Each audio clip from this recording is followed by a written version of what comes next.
Now, in his third year with the Governor State Jaguars, point guard Sterling Fields has been there for the triumphant victories as well as the crushing defeats. During his freshman season, the Jaguars won their first ever CCAC championship. Then, during his sophomore season, the Jaguars made it back to the CCAC championship game, but lost on their home court. The Jaguars come into the season with a huge target on their back. Being that Fields is one of two players still left from that championship roster, he is looking to use experience to lead the team back to the championship game. Our very own Jeremy Manthey sat down with the energetic defensive specialist to talk about the current season.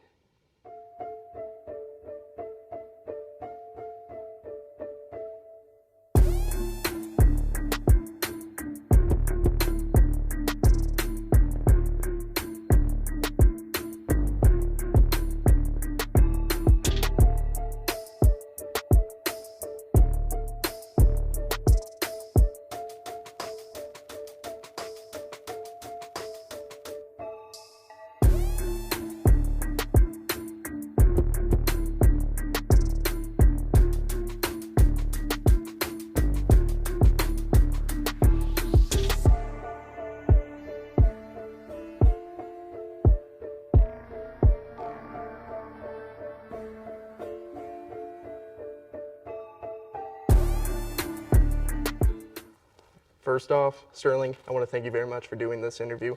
Now, I know that you're currently in your junior year here at Governor State University, so I kind of want to ask you to picture back a couple years ago. Why did you choose Governor State University? Man, I chose Governor State because it was an upcoming program, and I wanted to come help. I wanted to come help the team like improve. I wanted to come and make a huge impact coming in as a freshman. And we did that, and we won the conference championship. We made a good run. Mm-hmm.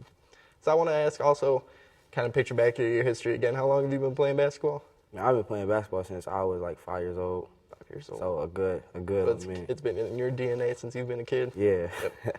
So I noticed last season you were named to the CCAC All-Academic team. Mm-hmm. So we know that you're kind of a hard worker on and off the court. Sure. So I want to know, who has inspired you the most in your life to have that work ethic? I'd say both of my parents. They gave me a real hard time with it growing up, making sure that I'm always on my work. You know, I schedule out well. So, yeah, my parents, I'd say. And also looking up to my big cousin, Juice. He played at the University of Toledo. He's a good student athlete there. Okay. So basically, we had a talk before I came to school here, and he told me, like, yeah, I got to stay focused, stuff like that. With That's school awesome. And basketball, it's both. So That's awesome. Now, you mentioned in your freshman season, the Jaguars won the CCAC championship. That was their first ever. And then in your sophomore season, as you might know, at the end of the season, you guys lost to St. Francis on your home court. Yeah. So I just want to ask, picture your freshman season again. How did that make you feel when you guys won the championship? And then your sophomore season, how did it feel to watch another team celebrate on your home court? Well, all right, so it felt great my freshman year. It was the first dance, and we ended up winning it. I was really happy seeing my teammates happy. It was just a great feeling. And then my sophomore year, it obviously hurt a lot, but it was a lot of motivation going into this year. So a loss really isn't a loss, you know. It's just motivation to get another win. It's more of a learning experience than anything, too. Yeah, more of a learning experience. So you're kind of like the Lou Williams of Governor State University. In 33 games last season, you came off the bench in 31 of them. Now, I noticed you kind of provide not only your team, but the crowd with just an energy infusion. Like I noticed a couple times, you'll be getting in your defensive stance, you're slapping the floor, you're clapping your hands in front of the defender. Yeah. Now, I want to know, do you purposely do that to try to come in and hype up the crowd and hype up your team, or is that just something that comes naturally with your competitive nature? Honestly, it's kind of natural. It gives me confidence on defense when I'm out there. And also, yeah, I've always been an energy player. Ever since high school, I've been a hype man. So, yeah, that gives my team drive, and it gives me energy, too. So once I get my team going, we all start going. Now, so you know, nearly the entire starting lineup and roster is going to be looking different because David Anderson, Robbie Brooks, Shane Maple, they all finished their senior seasons last year. So I just want to ask you, how do you feel about the current roster right now? I feel like Coach them made their decision, and I feel like it was they made the best decision that they felt was best for the team. Mm-hmm. So I'm going to do my best, and our team is going to do our best with that lineup, and we'll see success. Now I want to ask, like, due to your experience on this team, you're going to be kind of looked upon as a leader. And now, how does that make you feel that you're going to be looked upon as that leader?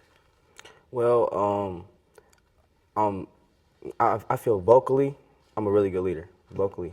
So talking on defense and also like hype my teammates up when they make a good play, letting them know they made a good play, that's huge. I feel like we got to do that more as a team. And also that just leading by example, I'd say more. Just making the right plays majority of the time and staying composed when I'm on the floor, keep myself composed.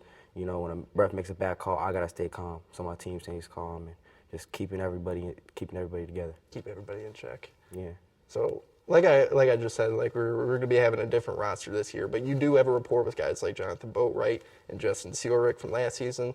Now, have you guys done anything with the new players coming in to try to develop some team chemistry this offseason? And if so, what have you guys done? Yeah, during the summer I feel like we did a good job of like going over plays and stuff like that when coach goes over plays and just making sure we do the right thing and making sure we tell like each other like, oh, you should watch this person when we're out there and you should watch that person, and just making sure that everyone kind of understands like the plays. I think we did a good job over the summer. I think that's something we got to do a better job now too, is make sure everyone else knows the plays as well. That's something we got to improve on as well. That's good. Now, how do you guys, like, are you or maybe Boatwright and Seelrick, how do you guys plan on managing the growing pains? Because you know you guys are going to have to go through growing pains as you learn each other's consistencies, you learn each other's tendencies. How do you guys plan on managing that? Honestly, I believe that's just basketball. We'll see how it goes and how it plays out. But I believe that just fighting through adversity is just key. Just staying positive, I think. We can't get down on each other. We got to stay positive throughout all the adversity, everything that goes down. So if someone does make a bad play or whatever, we just got to stay positive. We got to let them know, all right, you'll get it next time. And coach them, got to be the most coach. They have to be the most negative people on the floor. We got to stay positive as a group. So, last question, are there any goals that you have set for either yourself or for the team this coming season? And if so, tell me about them. Myself is it's a smaller goal, but I want to stay in front of my man on defense majority of the season.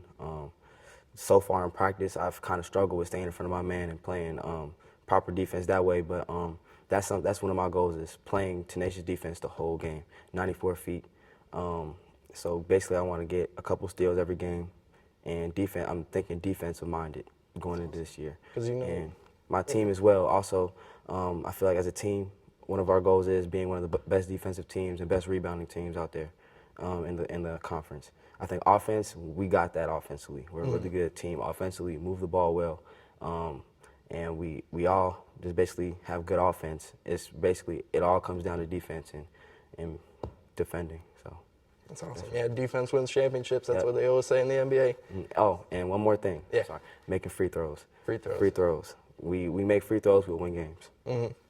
So, yeah. All right, Sterling, I want to thank you again for doing this interview, and we all want to wish you and the team good luck this season. Thank you, sir. Appreciate you. Thank you. Tonight marks the first game of the 2019-2020 season for the Governor State Jaguars. Fields' leadership and experience will prove advantageous for the Jaguars as they look to make it back to the CCAC championship game for a third year in a row.